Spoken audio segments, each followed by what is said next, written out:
Once a giant, always a giant. For me, it's only a giant. What's going on YouTube? Diggy546 back again from the dumpster fire, and I wanted to talk today about something that's really been keeping me up. I mean, something that's been scaring me. Let's be honest. Nothing really keeps me up at night, but something that's been scaring me a little is this New York Giants team. They always find a way. They always find a way to screw themselves out of prosperity. They always find a way to get out of prosperity. And while I'm talking, I'm going to pull up the schedule. So you see me looking down. I'm pulling up the schedule. We got the Saints. We got the Ravens. We got the Falcons. We got the Colts. And the Eagles. So out of these teams, the Giants stand no shot at beating the Ravens. That's fine. The Saints kind of scare me. They're 4 wins. The Falcons kind of scare me. They might be starting Michael Penix Jr., and I think he's going to be a great quarterback. But this could be that weird game that he's a rookie and he throws 3-4 interceptions. Who knows? And then you got the Colts. The Colts are the biggest wild card. They can literally compete with anybody and they can lose to anybody. So there are 3 games there that make me a little nervous as far as the Saints, the Colts, and the Falcons. We don't have any business winning any of them. And then on top of that, you got the Eagles who keep winning all these games and Saquon is running all over the place. What if they rest their starters week 17 or week 18, which is possible, very possible. And then even then I can see us still losing to them. But hopefully they don't rest their starters, because getting a win against the Eagles in week 18 and seeing that team celebrate with Drew Lock or Tommy DeVito, and we miss out on the quarterback that we should have, I'm going to lose it. So what would the Giants do in the case that, we end up picking 5 and we can't get the quarterback that we want because we're picking 5? And the 2 teams that are ahead of us, let's say it's the Raiders, and let's say it's Tennessee or something, and they're off on Will Levis, or just say anybody that's up there. I'm mostly looking at the Raiders, and there are a couple of teams I think can probably move, but let's say the 2 quarterbacks are gone, and we didn't have a shot at them.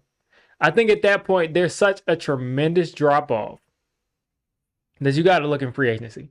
And I think this is a good exercise to do either way, because either way, the Giants are going to have to sign a quarterback in free agency. Because what are you doing? I mean, Drew Lock, is he going to put together 3 or 4 solid games? If he does, maybe you're okay with saying, I'm all right if he's the quarterback for a year.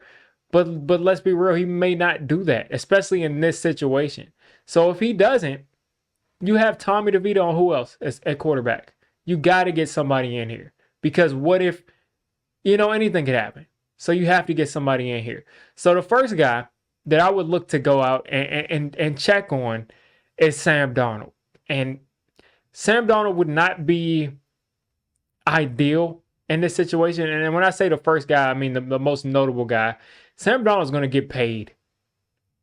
Spot Rack has his market value at $32 million per. And I think it's going to be higher than that. I think people have not learned about what happened with Daniel Jones. And I'm not going to say he's going to fall off like Daniel Jones, but I am going to say that he's going to get overpaid because of this year.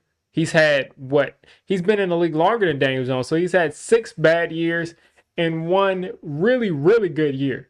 So is that 1 year the story of his whole career? Or does it fall somewhere closer to the bad years? That's for these GMs and these scouts to figure out.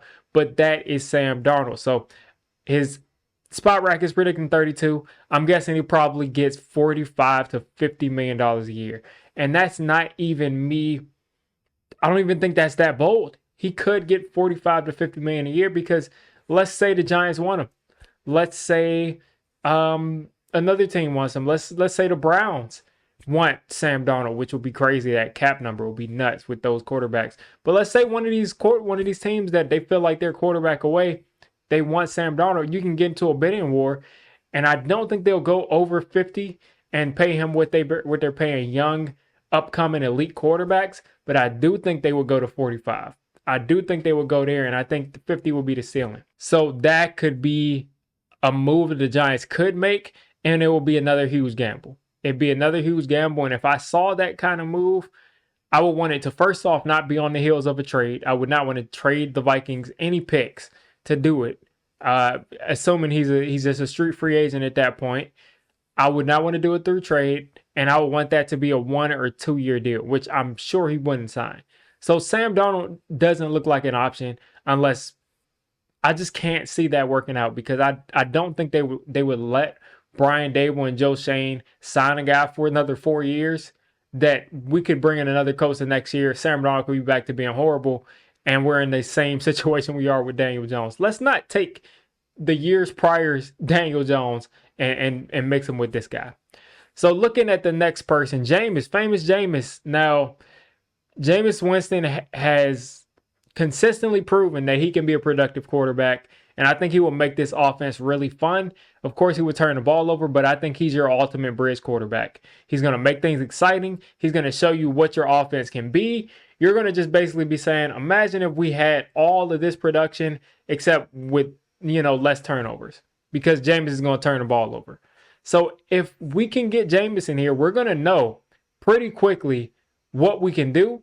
And if we do bring in that rookie quarterback, he's going to be a good resource. He's been in the league since 2015 now. And then also, he's going to be a guy that can come in if the starter gets hurt, and you're not really going to have a drop-off as far as production. Now, you'll have a couple of interceptions, but you're not going to have a drop-off as far as production. So I think Jameis is a really good option, and I think he'll probably be coming around like 18 to 20-something million. I'm thinking that's where he'll be. And I don't mind paying that. With us predicted to be around 60+ million this year, I really think paying 20-something million for Jameis, he could be our starter for a year. He could be your backup. He could be whatever, and I'm fine paying him whatever that is for that price, because I think he's, the top 2-3 best backups in the entire NFL. And then the next guy, another interesting option, is Justin Fields, and I want to pull up Justin Fields' stats for this year before he was benched, and it was like a bold move that he was benched. Now, Justin Fields put together about 11 touchdowns, 12 touchdowns this year, and one interception.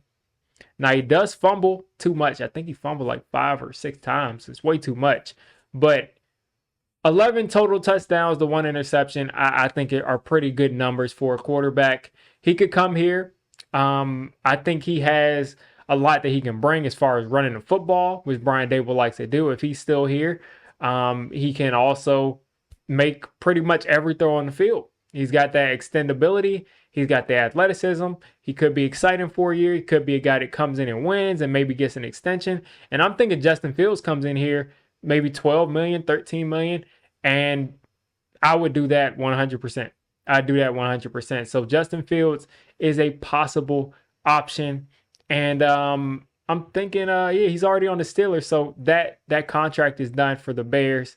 But I definitely welcome Justin Fields coming here, either as a backup for the rookie or as a bridge starter to go out and get someone next year. Of course, if we weren't picking as high as we want to pick. And then you look at Andy Dalton. Andy Dalton continues to be solid. He's basically the younger, a little bit more watered down version of Joe Flacco, where he's going to be solid. He'll be a good teammate. He'll, he won't be amazing, but he can, make some good plays. So those are, and let me throw some numbers out for Andy Dalton. Maybe you get him for $8 million, $9 million. I think that's really a cheap deal. He's just your quintessential backup quarterback. And Andy Dalton will be a good, mentor for whatever quarterback would be there if we took a guy in the second round for whatever. I think he'd be a good mentor. And also, it looks like he did a good job with Bryce Young. So, why not? Why not? So, Andy Dalton, and then I'll throw a bonus guy in there, Josh Dobbs, the passer night. He had like a 4 or 5 good games, and then he just fell off the mountain. If he could come here and, get good pass protection, I think he could put together a solid year. And when I say solid, I mean somewhere between 16 and 20 touchdowns and somewhere under 10 interceptions. And that's essentially what Daniel Jones gave us for years. Essentially what he gave us for years. So if he could come here and do that, that'd be a perfect bridge. So, those are 6 names that I have in my head right now. You all let me know what you're thinking as far as possible vet quarterbacks that could come in here. They could come in regardless, even if we do take Cam Ward or Shador Sanders. But if we don't, we're going to need this plan in progress. I'm leaning towards Jameis. If we win one of these games and really win a couple and we can't get our 2 quarterbacks, one of those two, I'm leaning towards Jameis the most because I think that will give us the excitement we've been looking for years. But again, you all let me know what you're thinking down in the comments.